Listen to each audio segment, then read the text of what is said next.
Let's start this video. আজকে আমি নিয়ে চলে এসেছি আমার দিদুনের একটা খুব সুন্দর শাড়ি। তো চলো লেট না করে রেডি হওয়া যাক। আজকে একটা get ready with me share করবো শ্যুটের জন্য।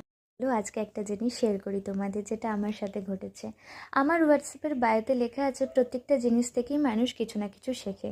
সেটার পিছনে যে বড় গল্প সেটা কিন্তু কেউ জানে না। ছোট থেকে ডান্সার, আমি নাচতে ভীষণ পছন্দ করি। এখন সেই নাচের রেওয়াজটা খুব একটা নেই, কিন্তু আমি যদি কোনো দিন সুযোগ বা সময় পাই সেটা আমি কোনোদিনও অ্যাভয়েড করি না বা স্কিপ করি না। আমি তার সঙ্গে সঙ্গে মেকআপ করতেও ভীষণ ভালোবাসি, লোককে সাজাতেও ভালোবাসি, নিজে সাজতেও ভালোবাসি। ড্রয়িং ভালো লাগতো তাই আমি ড্রয়িংটাও শিখেছিলাম 3 বছর। আমার এই জার্নিটা স্টার্ট হয়েছিল ক্লাস 2 থেকে।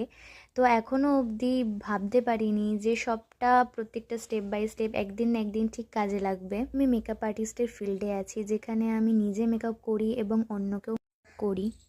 এর সঙ্গে সঙ্গে আমার ড্রয়িংটাও কাজে লেগেছে আজকে হাত সেট হওয়ার জন্য। ফটোশ্যুটের সাথে সাথে ডান্সের বিভিন্ন ধরনের শ্যুট পড়লেও আমি করি।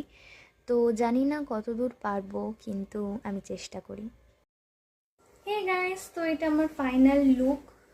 खुदा जाने के